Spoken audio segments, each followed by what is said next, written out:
Hello and welcome to achievers hive dear learners of IGNOU MS psychology MPCE 023 की classes चल रही हैं। आज ये फोर्थ वीडियो है जिसमें हम एमपीसीई 023 के इजी नोट्स के एक्सप्लेनेशन में आगे बढ़ेंगे। कुछ और टॉपिक्स को कवर करेंगे जो आपके एग्जामिनेशन के पॉइंट ऑफ व्यू से काफी इंपॉर्टेंट हैं। सो फार 12 टॉपिक्स हम प्रीवियस 3 वीडियोज में कवर कर चुके हैं, तो 13th टॉपिक से आज हम बिगिन करेंगे। आप देख सकते हैं पहला टॉपिक जो आज की क्लास का है वो है techniques for helping children with ASD. तो किस तरह से ऑटिज्म स्पेक्ट्रम डिसऑर्डर, इसके बारे में भी आपको पता होना चाहिए, ये भी पढ़ेंगे अभी। एएसडी के जो बच्चे होते हैं उनको किस तरह से हम हेल्प कर सकते हैं, कौन कौन सी वो टेक्निक्स है जिनका हम काउंसलिंग इंटरवेंशन के थ्रू यूज कर सकते हैं। चलिए बिना किसी डिले के आज की क्लास को बिगिन करते हैं। Techniques for helping children with ASD. Helping children with autism spectrum disorder involves a multifaceted approach tailored to the individual needs of each child, focusing on improving communication, social interaction, behavior. Let me quickly open this. Behavior and life skills. Here are several key techniques. किन किन चीजों पे focus किया जाता है, क्योंकि जो ASD से सफर करने वाले स्टूडेंट्स होते हैं, बच्चे होते हैं, वो कम्युनिकेशन पे वीक होते हैं, सोशल इंटरेक्शन में बहुत वीक होते हैं, अपनी बात को एक्सप्रेस नहीं कर पाते हैं, जिसकी वजह से उनके बिहेवियर में कोई ना कोई डेफिशिएंसी देखने को मिलती है और डिफरेंट लाइफ स्किल्स पर भी वो काफी ज्यादा लो होते हैं। तो ऐसे स्टूडेंट्स या ऐसे बच्चों के साथ में, स्टूडेंट्स में इसलिए यूज कर रही हूँ क्योंकि स्टूडेंट लाइफ में होते हैं, बच्चों में ही डिसऑर्डर देखने को मिलता है, ऑब्जर्वेबल होता है, तो स्टूडेंट्स ऑफ कोर्स वो होते ही हैं। तो कौन कौन सी वो टेक्निक्स है जिनको उन पर अप्लाई किया जा सकता है। सबसे पहले कुछ बिहेवियरल इंटरवेंशंस की बात करेंगे। वो कौन कौन से बिहेवियरल मेथड्स हैं जिनकी हेल्प से हम बच्चों के ऊपर अप्लाई करके उनको इस एएसडी से रिकवर होने में हेल्प कर सकते हैं।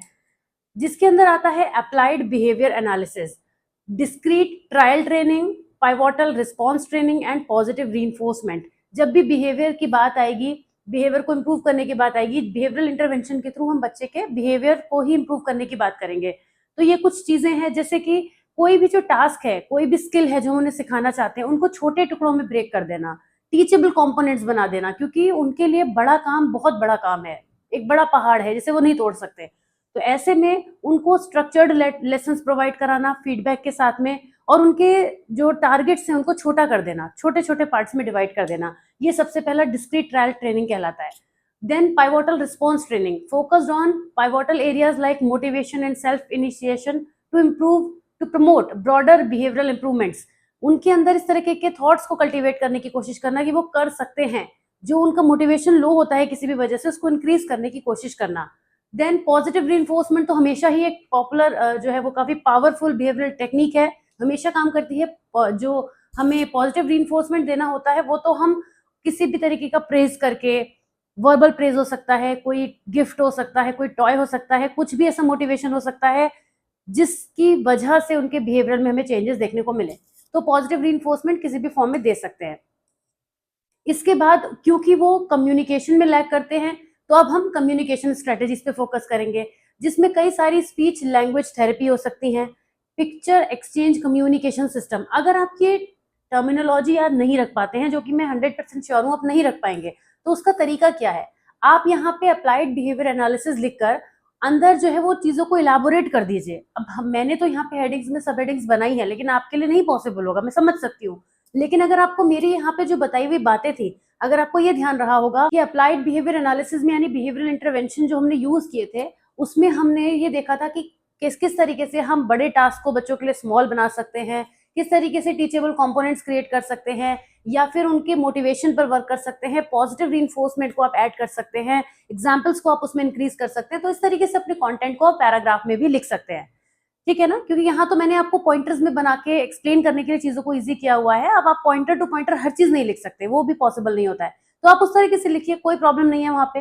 तो हम आगे बढ़ते हैं। यहाँ पे हम बात चल रही थी हमारी कम्युनिकेशन स्ट्रेटजीज की है, जिसमें पिक्चर एक्सचेंज कम्युनिकेशन सिस्टम को पहले बात करेंगे कि this teaches children to use pictures to communicate which can be stepping stone to verbal communication. क्योंकि जो एएसडी से सफर करने वाले बच्चे होते हैं वो कम्युनिकेशन में बहुत ज्यादा लैक करते हैं, साथ साथ अंडरस्टैंडिंग में भी लैक करते हैं। कम्युनिकेट तो इसीलिए नहीं कर पाते ना जब तक अंडरस्टैंडिंग नहीं होगी, साथ ही साथ उनको बोलने में प्रॉब्लम भी होती है, उनकी स्पीच रिलेटेड इशू भी हो सकते हैं।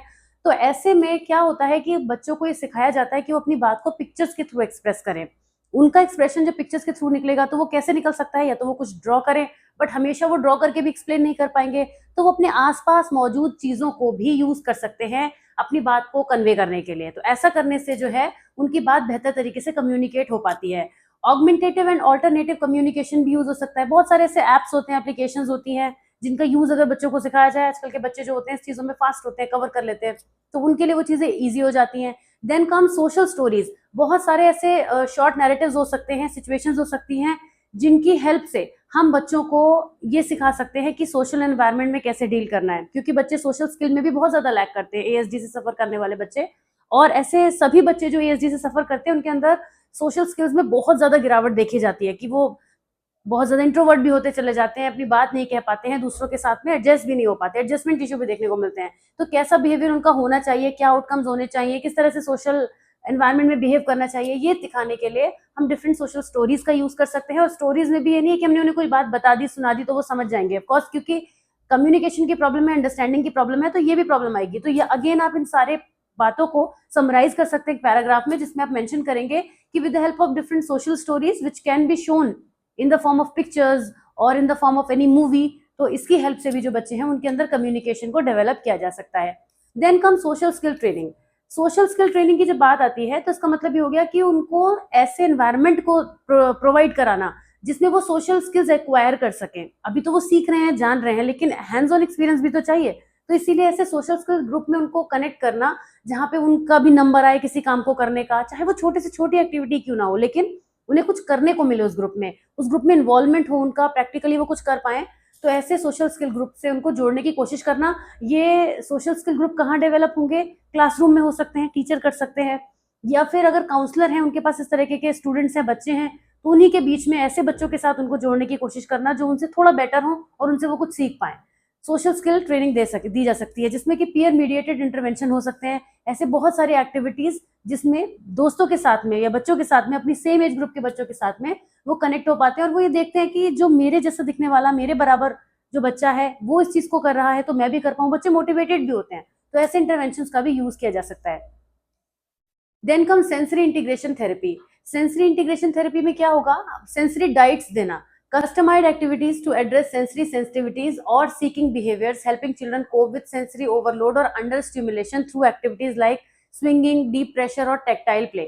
बहुत सारी ऐसी एक्टिविटीज होती हैं जिनको हम सेंसरी डाइट्स कहते हैं। डाइट का यहाँ पे इसलिए दिया गया है, वर्ड यूज किया गया है कि वो चीज उनके लिए बहुत जरूरी है, उनको लाइफ में करनी जरूरी है, तो सेंसरी डाइट का नाम दिया गया है। तो कस्टमाइज्ड एक्टिविटीज होती हैं जो उस बच्चे के लिए स्पेसिफिक ही होती हैं, क्योंकि यहाँ पे बच्चों के अंदर डिफरेंट सेंसरी एक्सपीरियंसेस ऑब्जर्व किए जाते हैं जो वीक होते हैं।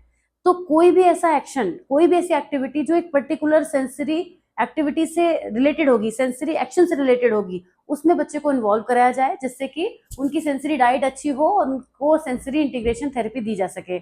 एनवायरमेंटल मॉडिफिकेशन भी किया जा सकता है, ऐसा सेंसरी फ्रेंडली एनवायरमेंट क्रिएट किया जाए जिसमें नॉइस को वो कितना सुन पा रहे हैं, आवाजें उन्हें कितनी ज्यादा ठीक से सुनाई दे पा रही है, कहीं कोई हेलुसिनेशन वाला इशू तो नहीं हो रहा है, उसके अलावा स्मेल वो कितना प्रॉपरली कर पा रहे हैं चीजों को। छोटी छोटी एक्टिविटीज होती हैं जो सेंस ऑर्गन्स से रिलेटेड होती हैं। विजन रिलेटेड हो सकती है कि कोई चीज कितनी दूर दिखाई दे रही है, या किसी इल्यूजन में से कितनी चीज उसको नजर आ रही है बच्चे के हिसाब से। कोई ऐसी पिक्चर दिखाना जिसमें कुछ कंफ्यूजन हो तो क्या वो उस कंफ्यूजन को जो है क्लियर कर पा रहा है, तो इससे उसके सेंस ऑर्गन्स का पता चलता है कि कितने एक्टिव हैं, तो हम आइडिया लगा पाते हैं। तो ये भी चीजें की जाती हैं इस इंटीग्रेशन थेरेपी में। Then cognitive and educational support, ये तो दी ही जाती है लगातार। कुछ ऐसे शेड्यूल्स क्रिएट करना डेली एक्टिविटीज के जिससे उनको करने में एंजाइटी ना हो, आराम से वो चीजों को कर पाए। टास्क एनालिसिस, कॉम्प्लेक्स टास्क को सिंपलर टास्क में कन्वर्ट कर देना और उसमें इंस्ट्रक्शंस भी ऐड कर देना।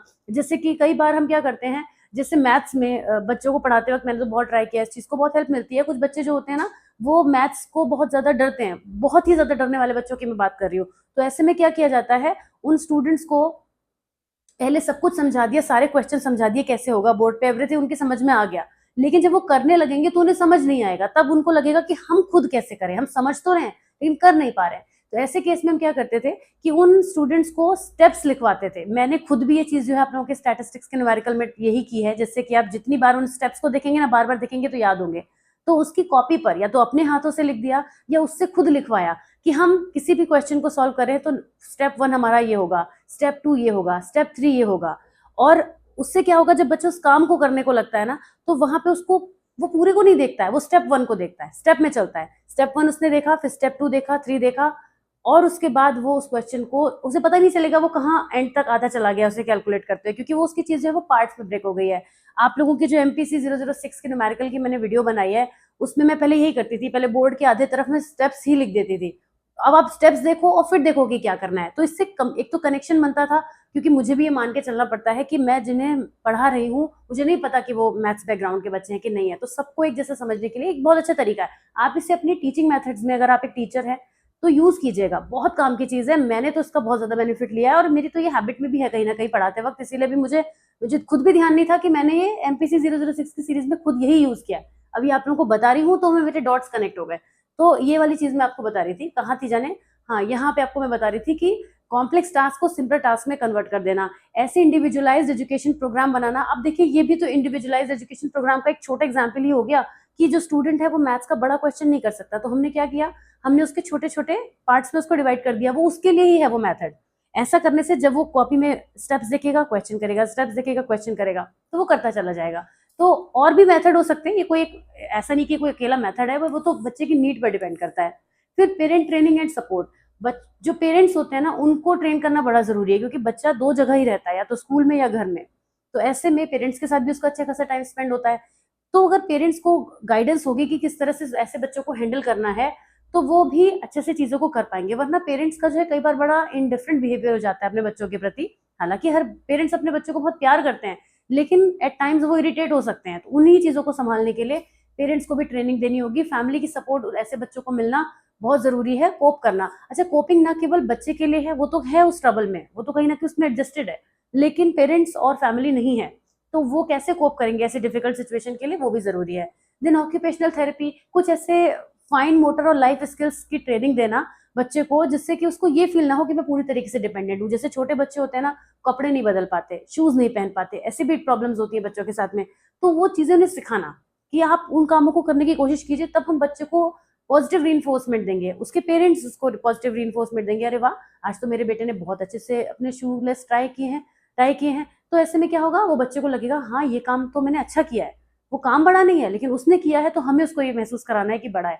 तो उसके लिए ऑक्यूपेशनल कुछ प्रैक्टिसेस करानी है। फिर प्ले थेरेपी तो है ही, प्ले में तो बच्चों को इन्वॉल्व किया ही जाता है, तो प्ले की हेल्प से बहुत सारी चीजें कवर हो जाती हैं, सोशल इंटरेक्शन कवर हो जाते हैं, शेयरिंग केयरिंग कवर होती है, और साथ साथ अगर इसमें कुछ एजुकेशनल कंपोनेंट जोड़ दिया जाए तो पढ़ाई से रिलेटेड चीज भी हो जाती है, तो वो भी करा जा सकता है। Music and art therapy, music और आर्ट के थ्रू बच्चे जो है वो काफी ज्यादा अपने सेंसरी एक्सप्रेशंस को डिफाइन कर पाते हैं, और पसंद भी बहुत होता है उन्हें, तो इन दोनों की हम हेल्प ले सकते हैं।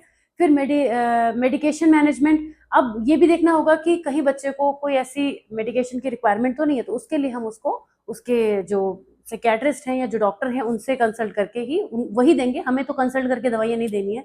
मेडिकेशन की अगर जरूरत है तो वो दिया जाएगा। तो हर चाइल्ड जो होता है ASD में सफर करने वाला यूनिक होता है, उसकी अपनी प्रॉब्लम्स, कस्टमाइज्ड प्रॉब्लम होती है, समझ लीजिए उसकी अपनी अपनी नीड्स होती हैं, तो उसके हिसाब से वर्क करना पड़ता है, राइट। आ जाते हैं नेक्स्ट टॉपिक पे, विच इज एग्जिस्टेंशियल थेरेपी, और एक और इसके बाद हमारी गेस्टॉल्ट वाला टॉपिक होना चाहिए। बहुत कनेक्टेड है, क्लोज है, सिमिलर है, तो दो टॉपिक एक साथ ही चलेंगे लगभग, आप समझ लीजिए।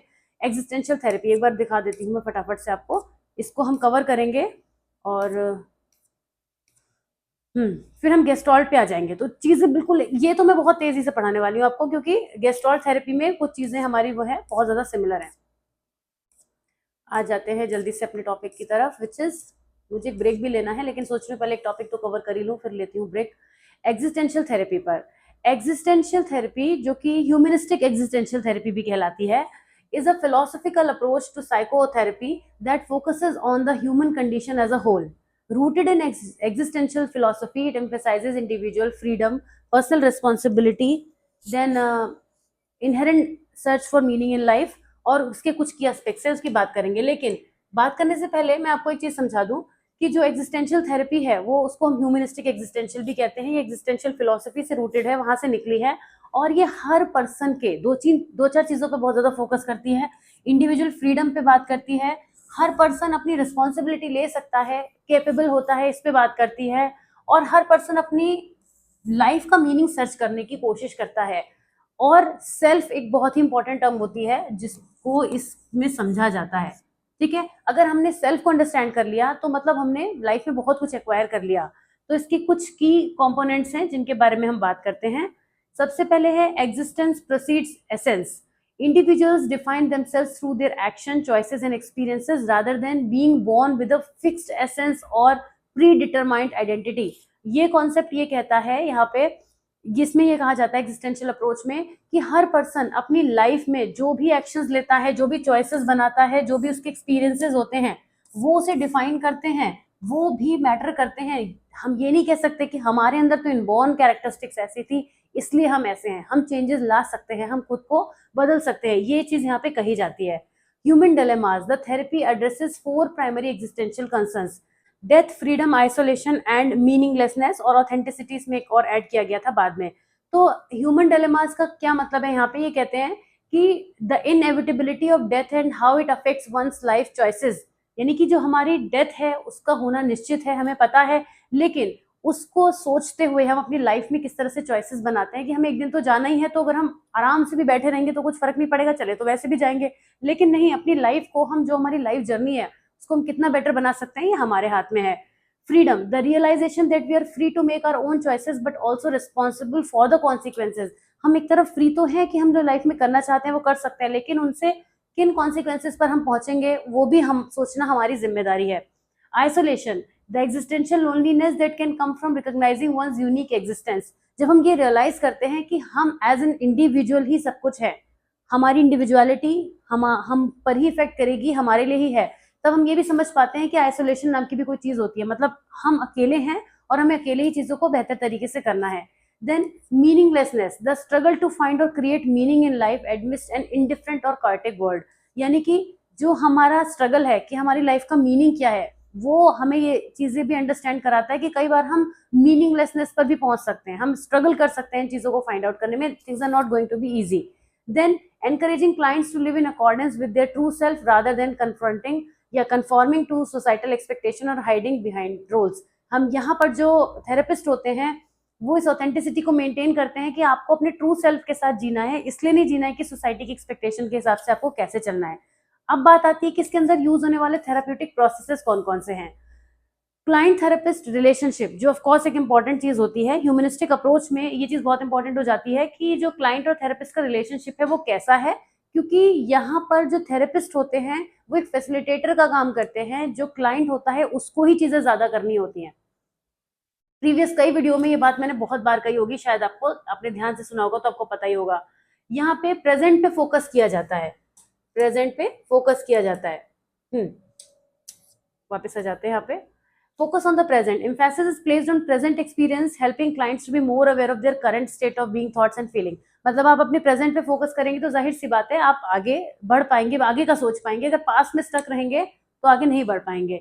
एक्सप्लोरेशन ऑफ सेल्फ, हम क्या कर सकते हैं, हमारी क्या कैपेबिलिटीज हैं, हम अपनी लाइफ को किधर लेकर जाना चाहते हैं, सब कुछ हमारे हाथ में होता है. तो अपने सेल्फ को जितना भी एक्सप्लोर करेंगे चीजें उतनी बेहतर हमें दिखाई देंगी. Anxiety and guilt, these are not views as symptoms to be eradicated but as natural response to existential realities, providing opportunities for growth and understanding. अगर किसी भी तरीके का एंग्जाइटी या गिल्ट में पर्सन होता है तो वो उससे निकलता है बाहर, उसमें स्टक नहीं रहता है, और वो उसको एक आगे के लिए अपॉर्चुनिटी देता है कि आपने जिस चीज की आपको एंग्जाइटी है उससे बेहतर आप कैसे बन सकते हैं. नॉन डायरेक्टिव, यहाँ पे जो थेरेपीज होती हैं वहां पे नॉन डायरेक्टिव अप्रोच यूज की जाती है, यानी कि लेस स्ट्रक्चर्ड मेथड होते हैं और पर्सन को खुद ही उसकी इंसाइट देनी होती है, वो अपनी इंसाइट से चीजों को आगे लेकर चलता है. सोक्रेटिक डायलॉग एक टेक्निक है जो यूज होती है यहाँ पे ऐसे क्वेश्चन क्रिएट करना, ऐसे क्वेश्चन थ्रो करना क्लाइंट पर जिससे वो सोचने पे मजबूर हो जाए कि आखिर उसको ही सोचना है क्योंकि चीजों को, तो डिग करने के लिए इस तरीके के सोक्रेटिक डायलॉग्स यूज होते हैं. Phenomenological inquiry, understand the client's unique perception of their world and experiences. Existential analysis यानी उनके लाइफ के मीनिंग, पर्पस, उनकी दुनिया के बारे में उनसे एसोसिएट करने की कोशिश करना कि वो क्या चाहते हैं, उनकी लाइफ जो है वो, उनको अपनी लाइफ से क्या एक्सपेक्टेशन है, इस तरीके की चीजों को वहाँ पे एनालिसिस के थ्रू करना. Paradoxical intention, sometimes used to help clients face fears और anxieties by intentionally engaging with what they read, thus diminishing its power over them. यानी ऐसी चीजों को उनके सामने क्रिएट करना जिससे उन्हें डर लगता है या उन्हें लगता है कि हम ये नहीं कर सकते, तो उनको एक चैलेंजिंग सिचुएशन देना कि वो ऐसा क्यों नहीं कर सकते, जिससे कि वो करने की कोशिश करें उस काम को. गोल होता है यहाँ पे क्लाइंट की अवेयरनेस को इंक्रीज करना, अपनी रिस्पॉन्सिबिलिटी खुद लेने की कोशिश करना और मीनिंग मेकिंग प्रोसेस में इन्वॉल्व होना. मीनिंग मेकिंग प्रोसेस का मतलब क्या होता है कि हमारी लाइफ का क्या मीनिंग है, हम क्या करना चाहते हैं लाइफ में, क्या भी जो भी चीजें हैं वो हमारे लिए क्या है, उसका मीनिंग हम खुद निकाल पाए, ना कि हम दूसरों पर डिपेंडेंट रहे। तो अपनी लाइफ में अपने गोल्स को क्लियर करना, जो हम एक्वायर करना चाहते हैं, और वो सब करना। Existential therapy does not aim for symptom relief in the traditional sense, but rather seeks to help individuals live more fully and authentically, embracing all aspects of their existence, including this struggle. ये जो existential approach है, ये आपके class 12th के chapter number 5 therapeutic approach में बहुत ही simple words में दिए है। हालांकि यहाँ पे वर्ड्स बहुत सिंपल थे, लेकिन मैं ये मान के चलती हूँ कि अगर आपने कभी भी एग्जिस्टेंशियल अप्रोच नहीं पढ़ी है, आप सिर्फ एग्जामिनेशन टाइम में पढ़ रहे हैं, तो आपको एक बार वहां रिव्यू करना चाहिए, क्योंकि बड़े ही क्लैरिटी के साथ एनसीईआरटी की बुक में, मैंने हमेशा कहा है कि एनसीईआरटी की बुक का जो कंटेंट होता है वो इतना सिंपल होता है कि कोई भी पढ़ के, उससे नॉन साइकोलॉजी का पर्सन पहली बार पढ़ के भी समझ जाता है। तो ऐसे में अगर आपको कुछ भी कंफ्यूजन इस टॉपिक को लेकर लगता है, तो मैं रेकमेंड करूंगी कि आप चैप्टर 5 थेराप्यूटिक अप्रोच में थेरेपी को पढ़ें, बल्कि वहां सारी ही थेरेपीज के बारे में दिया है, सभी को पढ़ लीजिएगा, ज्यादा पेजेस के चैप्टर होते भी नहीं है क्लास 12 में। आ जाते हैं गेस्टॉल्ट थेरेपी की तरफ। ये एक ह्यूमनिस्टिक अप्रोच है साइकोथेरेपी की।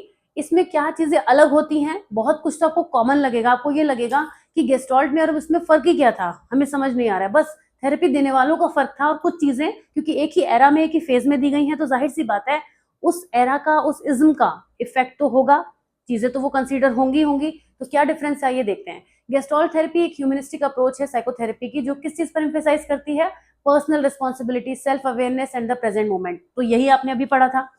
Developed by Fritz Perls, Laura Perls, and Paul Goodman in the 1940s and 50s, it integrates existential and phenomenological philosophies to focus on the holistic nature of human experience. यहाँ पर जो भी human है उसके पूरे complete nature को define करने की कोशिश करती है, और इसके कुछ की पॉइंट्स को समझते हैं। सबसे पहले core concepts. Holism. Gestalt therapy views people as whole beings where the mind, body and emotions are interconnected. ये लाइन बहुत इंपॉर्टेंट है।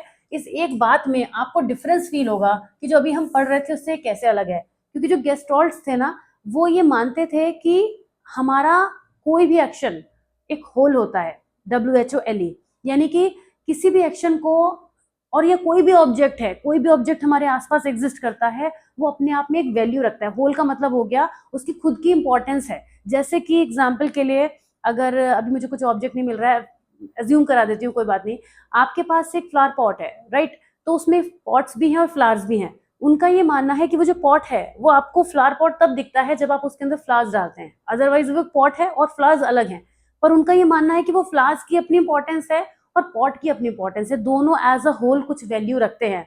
तो अब आप ये सोचेंगे कि ये तो होता ही है भाई, पॉट अलग है, फ्लावर्स अलग है, वो तो मिलकर बने हैं। बात आपकी भी ठीक है और बात इनकी भी ठीक है, लेकिन उसके बाद आप आगे और समझिएगा। उसके बाद वो ये कहते हैं कि जो फ्लावर्स है ना, उसके हर एक पेटल, हर एक फ्लावर को अगर हम अलग कर दें तो वो भी एज अ होल वैल्यू रखते हैं। मतलब किसी भी चीज को कितने भी पार्ट्स में ब्रेक कर दिया जाए, वो अपने आप में होल होता है। अब ये है पॉइंट उनके कहने का। तो यहाँ पर उनका ये कहना है कि जो ह्यूमन है, जो ह्यूमन है यानी पीपल हैं, they are viewed as whole being where the mind, body and emotions are interconnected. कोई भी जो ह्यूमन बीइंग है, उनका माइंड, उनकी बॉडी और उनके एक्शंस, बिहेवियर, इमोशंस, ये सब मिलकर उन्हें कंप्लीट बनाते हैं। और ये जो इंडिविजुअल हम जिनकी बात कर रहे हैं वो भी अपने आप में होल है। मतलब इमोशंस की भी वैल्यू है, हमारी बॉडी की भी वैल्यू है, हमारे माइंड की भी वैल्यू है, लेकिन जब सब मिल जाते हैं तो एक होलिज्म क्रिएट होता है ह्यूमन के बारे में। ये लाइन मैं आपको समझाने की कोशिश कर रही थी।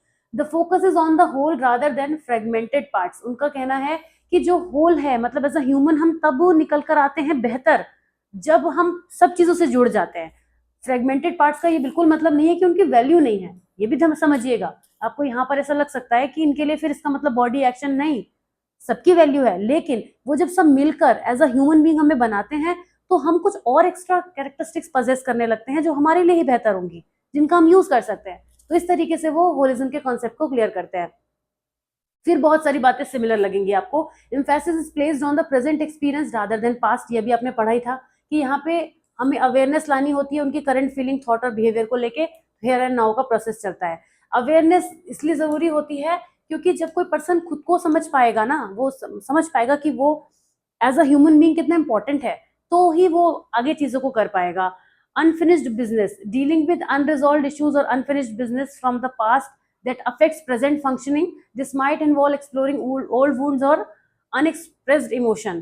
कोई भी ऐसी चीज जो पास्ट में अधूरी रह गई थी, उसे पूरा करना जरूरी है, क्योंकि आप इनके कॉन्सेप्ट में गेस्टॉल्ट में यही चीज एक सबसे ज्यादा गांठ बांध लीजिए, माइंड में फिक्स कर लीजिए कि ये हर चीज को पूरा ही करने पे प्रोसेस करते हैं।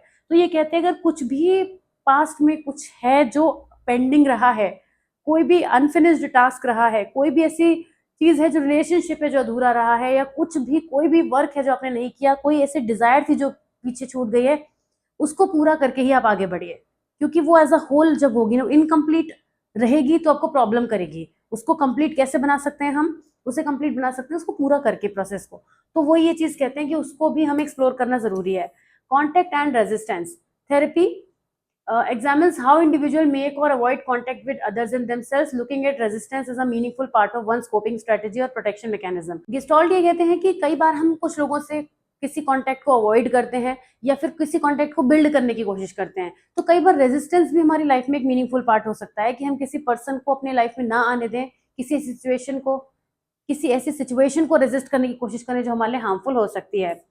थेराप्यूटिक टेक्निक्स की बात करें तो एम्प्टी चेयर टेक्निक है, ये पहले भी हमने पढ़ी है। एम्प्टी चेयर में क्या होता है कि एक एम्प्टी चेयर में पर्सन को बिठा के उसको इमेजिनेशन कराना होता है कि अगर ऐसी सिचुएशन में वो होता तब क्या होता, ऐसे डायलॉग्स फैसिलिटेट कराना जिससे वो उन सिचुएशन में खुद को रखकर सोच सके।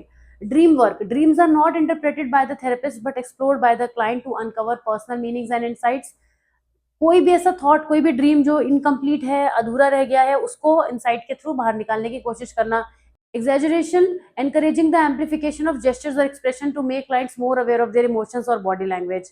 रोल प्ले कराना, बहुत सारी कंसंट्रेशन टेक्निक्स हो सकती हैं, ब्रीदिंग टेक्निक्स हो सकती हैं, कुछ एक्सपेरिमेंट्स करना जिससे कि जो क्लाइंट हैं वो डिफरेंट तरीके से अपनी चीज़ों को अंडरस्टैंड कर पाएं। थेराप्यूटिक प्रोसेस में हम इंटरपर्सनल रिलेशनशिप पे बहुत ज़्यादा फोकस करते हैं। जो थेरेपिस्ट होता है वो बहुत ही जेन्युइन और ऑथेंटिक रिलेशनशिप डेवलप करता है क्लाइंट के साथ, जिससे कि क्लाइंट उस पर भरोसा कर सके। ट्रस्ट बिल्ड करना होता है, कई बार पढ़ा है आपने। रिस्पॉन्सिबिलिटी क्या रहती है, क्लाइंट्स को अपनी रिस्पॉन्सिबिलिटी अपने एक्शन फीलिंग चॉइसेस की खुद लेनी होती है और आगे भी अपने आप को खुद ही लेकर चलना होता है। Gestalt cycle of experience therapy often aims to help clients complete the cycle of experience, यानी कोई भी चीज जो अधूरी रह गई है, जो ब्लॉक्ड रह गई है, उसको अनब्लॉक करना है, उसको आगे लेके चलना है। गोल होता है इस गेस्टॉल्ट थेरेपी का टू इंटीग्रेट, यानी जो इंडिविजुअल्स हैं उनके जो डिस्पैरेट पार्ट्स हैं उनकी पर्सनालिटी के, उनको एक कोहेसिव होल में कन्वर्ट करना। सेल्फ रेगुलेशन लाना, कोई भी चैलेंजिंग सिचुएशन है, कोई भी डिफिकल्ट सिचुएशन है तो उसमें खुद को रेगुलेट करके चलना।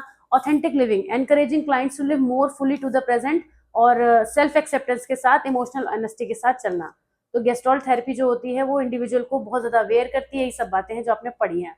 अब मैं तो चाहती हूँ कि आज का जो लास्ट एक टॉपिक तो और एटलीस्ट लिया जाए, वरना ये क्लास जो है थोड़ा सा रह जाएगी। हाँ, ये इंपॉर्टेंट है काफी टॉपिक, कई बार पूछा गया है, अलग अलग तरीके से पूछा गया है, लेकिन बहुत इंपॉर्टेंट है। वैसे तो पूरा आप इंपॉर्टेंट ही पढ़ रहे हैं, उसमें से मैं क्या इंपॉर्टेंट बताऊं आपको, और लेकिन एक छोटा सा ब्रेक लेकर मैं चाहती हूँ कि ये जो क्लास है आपकी, इसको ये वाला टॉपिक भी मैं आज लेके इसे कंप्लीट कर लूँ। तो मुझे बस 1 मिनट का आप ब्रेक दीजिए।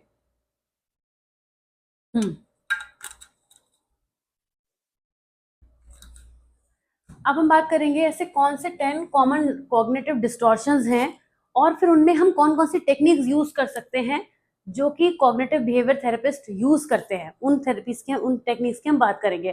तो पहले तो 10 कॉग्निटिव डिस्टॉर्शंस को याद कर लीजिएगा, ये याद रखिएगा इनको, इसमें मैं नहीं कहूंगी कि आप कहानी बना दीजिएगा। सबसे पहले होते क्या है कॉग्निटिव डिस्टॉर्शंस, इरेशनल और बायस्ड वे ऑफ थिंकिंग, हमारा गलत तरीका सोचने का, जिससे कोई भी नेगेटिव इमोशन या बिहेवियर निकल कर आता है। इरेशनल बात, किसी गलत बात को गलत सोचना। लेकिन हम ये कैसे कहेंगे कि बात गलत है, क्योंकि हर इंसान को तो अपनी बात सही लगती है और दूसरे की बात गलत लगती है। तो कॉग्निटिव डिस्टॉर्शन को पहचानने का भी बहुत सारे तरीके होते हैं कि हमें दिख जाता है कि चीजों में बहुत इम्बैलेंस है या फिर इरेशनल हो रही है। इरेशनल होना ही उसका सबसे बड़ा फीचर होता है। तो सबसे पहला कॉग्निटिव डिस्टॉर्शन हमारे सामने है ऑल और nothing thinking. This involve seeing things in black and white terms with no middle ground. जैसे कि if I do this perfectly, if I don't do this perfectly I would have failed. This thinking overlooks any shades of grey और potential for improvement. तो यहाँ पे मतलब जब person ऐसे सोचता है कि परफेक्शन की बात करने लगता है कि if I don't do this perfectly तो मैं फेल हो जाऊंगा, राइट। ईदर और, या तो बिल्कुल एक्सट्रीम या फिर मैं बिल्कुल ही फेल हो जाऊंगा, मिडिल वाले पार्ट को वो गायब कर देता है। तो वो एक कॉग्निटिव डिस्टॉर्शन है। Overgeneralisation, drawing broad conclusion from a single event or a limited amount of evidence. I did not get the job, I will never be successful in my career. Overgeneralisation कर देना, मतलब जिसको आप हिंदी में बोलते हैं राई का पहाड़ बना देना, वही वाली बात है ये। किसी चीज को इतना बड़ा चढ़ा देना और अपने ही सेंस में हो रही है ये बात कि अपने बारे में ओवर एस्टिमेशन कर लेना किसी सिचुएशन का, तब हम उसको ओवर जनरलाइजेशन कहते हैं। Mental filtering, focusing only on the negative aspect of the situation while ignoring any positive detail. अगर हमसे किसी चीज में कोई गलती हो गई तो उस गलती में सिर्फ गलती ही देखना और कुछ पॉजिटिव साइड भी था उसको पूरी तरीके से इग्नोर कर देना। I made one mistake in the meeting so it was a disaster, ignoring many things that went well, उसको सबको इग्नोर कर देना, ये कहलाती है मेंटल फिल्टरिंग। मतलब हमारा जो दिमाग है वो एक ही चीज पे फोकस कर रहा है, मेंटल फिल्टरिंग कर रहा है। डिस्काउंटिंग द पॉजिटिव, रिजेक्टिंग और मिनिमाइजिंग पॉजिटिव एक्सपीरियंसेस और accomplishment, I only succeeded because I got lucky. मतलब यहाँ पर भी जो है वो पॉजिटिव साइड में हम क्रेडिट नहीं दे पा रहे खुद को, अपनी एबिलिटीज को हम जो है वो हाइड कर रहे हैं और अपने लक को, अपने फेट को ज्यादा इंपॉर्टेंट मान रहे हैं। तो ऐसे में ये पॉजिटिव को डिस्काउंट करना कहलाता है। कंक्लूजन पे जंप करना, making assumptions without sufficient evidence, this can include mind reading और fortune telling. Assuming others are thinking negatively about you, एक तो ये चीज हो गई, किसी दूसरे का माइंड रीड करने की कोशिश करना। और fortune telling, predicting negative outcomes without evidence, ये लोग बहुत करते हैं। हर दूसरा व्यक्ति आपको ये करता हुआ दिख जाएगा। जनरली कभी आप ऐसे नॉर्मली लोगों के साथ जिन्हें गॉसिपिंग बहुत अच्छी लगती है करने में, उनके साथ बैठ के देखिएगा, वो बड़ी जल्दी कंक्लूजन पे पहुंच जाते हैं। कोई पर्सन जा रहा है, जैसे 2-3 लोग बैठे हैं, कोई पर्सन जा रहा है, उसके बारे में कोई थॉट दिया, किसी कंक्लूजन पे पहुंच गए और उसको उसके बारे में कोई भी अज्यूम किया, कोई भी थॉट अज्यूम किया दूसरों के बारे में, और उसके बारे में उससे क्या अच्छा तो ऐसा करेगा। ऐसे लोग तो वो बातें भी बना देते हैं जो एग्जिस्ट कर भी नहीं सकती, होंगी नहीं होंगी वो छोड़ दीजिए, वो कर ही नहीं सकती, वो ऐसी बातें भी बनाने में ये एक अलग ही टाइप का टैलेंट है जो कुछ लोगों में होता है। तो वो कंक्लूजन्स पे जंप करते हैं। Then magnification and minimisation, exaggerating the importance of negative events or downplaying positive ones, जैसे कि making a mistake in public is disastrous और my achievements don't really count। किसी चीज को मैग्नीफाई करना, मैग्नीफाइंग ग्लास से जब हम चीजों को देखते हैं तो वो हमें डिफरेंट दिखती है ना, तो उस तरीके से चीजों को करना, बिल्कुल मिनिमाइज कर देना। बड़ी बात को छोटा, जैसे छोटी बात को बड़ा बनाया जा सकता है ना ओवर जनरलाइजेशन करके, वैसे ही बड़े छोटे को भी बड़े को भी छोटा बनाया जा सकता है। Emotional reasoning, believing that your emotions reflect objective reality. For example, I feel stupid, so I must be stupid, और I feel anxious or something bad is going to happen। तो इस तरीके की इमोशनल रीजनिंग देना, जिसमें अपनी gut feeling का example दे देना कि मुझे ऐसा फील हो रहा है तो ऐसा हो जाएगा, इस टाइप की बातें करना। शुड स्टेटमेंट्स तो बहुत ज्यादा होते हैं कि ऐसा ही होना चाहिए, ये केवल I should always be successful के बारे में नहीं है। People should always do like this, हमेशा लोगों को ऐसा करना चाहिए। जो अपना थॉट है वो सबके ऊपर इम्पोज कर देना कि ऐसी बातें नहीं होनी चाहिए, मतलब not in a positive sense, आप समझ रहे होंगे ना कि नेगेटिव डिस्टॉर्शन है तो नेगेटिव ही होंगे, तो ऐसे शुड के स्टेटमेंट आना। People should treat me fairly all the time, ये बात ज्यादा बेटर समझ में आएगी आपको। Labelling and mislabelling, assigning global negative labels to yourself और other based on specific behaviour. अब कोई भी काम किसी ने किया तो उसके बाद पर उसके ऊपर एक टेपिंग कर देना, लेबल लगा देना कि वो करता ही ऐसा है, उस पर्सन के बारे में जनरलाइजेशन कर देना। Personalization, blaming yourself for things that are not entirely your fault or assuming responsibility for events beyond your control। मतलब जिस सिचुएशन में हम नहीं कर पाए तो वहां पे इस तरीके का बिहेवियर करना, जैसे आपकी टीम विन नहीं कर पाई तो खुद आप उस टीम में हिस्सा तो थे लेकिन आप पूरी तरीके से रिस्पॉन्सिबल नहीं है, लेकिन फिर भी खुद को सारा ब्लेम दे देना, ये पर्सनलाइजेशन में आता है। तो इस तरीके की कुछ कॉग्निटिव डिस्टॉर्शंस होते हैं जो लोगों में देखने को मिलते हैं, जिनकी वजह से उनका बिहेवियर भी इंडिफरेंट हो जाता है। और ऐसे में सीबीटी की हेल्प से कौन कौन सी वो टेक्निक्स हैं जो यूज की जाती हैं जिनसे उनके डिस्टॉर्शंस को ठीक किया जा सके। सबसे पहले आता है सोक्रेटिक क्वेश्चनिंग, ऐसे क्वेश्चन, चैलेंजिंग थॉट्स, चैलेंजिंग बातें चैलेंजिंग क्वेश्चन की फॉर्म में उनके आगे रखना और ये जानने की कोशिश करना कि अब उनका आंसर क्या निकल कर आएगा, मतलब वो खुद किस हद तक राजी हैं अपने इस थॉट को एक्सेप्ट या रिजेक्ट करने के लिए, तो वो सोक्रेटिक क्वेश्चन की हेल्प से होता है। फिर उनकी कॉग्निटिव रिस्ट्रक्चरिंग की जा सकती है। अब कॉग्निटिव रिस्ट्रक्चरिंग तो एक बहुत ही लंबा, डिफिकल्ट और बहुत ही बड़ा टास्क है, कोई छोटी सी बात नहीं है। आप किसी के भी माइंड को, आप किसी से कहेंगे कि भाई तुम ऐसा गलत सोच रहे हो, इस बात को सही सोचा करो, वो सोचेगा, वो पहले आपके बारे में ही कुछ और सोच लेगा, वो तो छोड़ ही दीजिए जो आप उसको उसके माइंड से हटाना चाहते थे। तो कॉग्निटिव रिस्ट्रक्चरिंग में कई बार जो हमारे साइकोलॉजिस्ट होते हैं वही इससे कर पाते हैं कॉग्निटिव रिस्ट्रक्चरिंग को। इसमें पहले थॉट्स का रिकॉर्ड मेंटेन किया जाता है कि वो किस सिचुएशन में कैसा सोचते हैं, क्योंकि हमेशा हर इंसान गलत भी नहीं सोचता है, तो उसमें से फिल्टरेशन किया जाता है। Then catastrophizing, breaking down the worst case scenario into more realistic outcomes।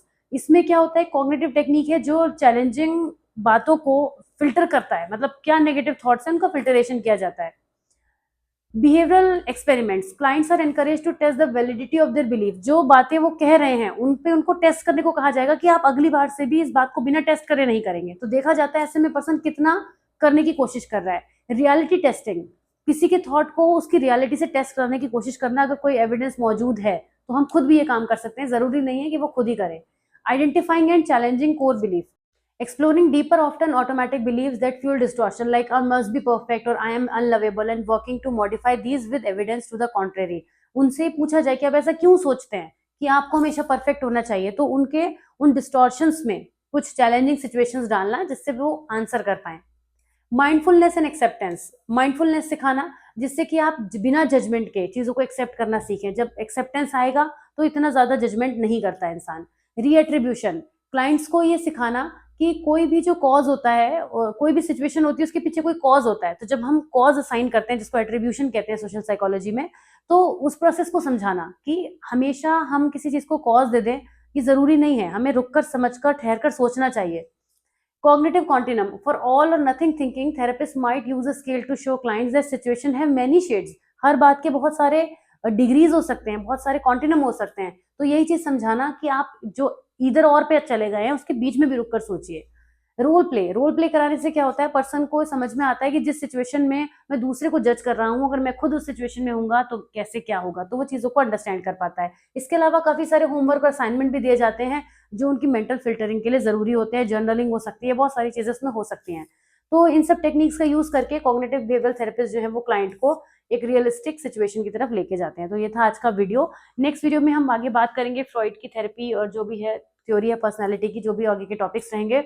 मिलूंगी आपसे नेक्स्ट वीडियो में। कैसा लगा ये वीडियो जरूर बताइएगा, चैनल को जरूर सब्सक्राइब कर लीजिएगा अगर अभी तक नहीं किया है। मैं मिलती हूँ नेक्स्ट वीडियो में। Till then take care of yourself, bye bye.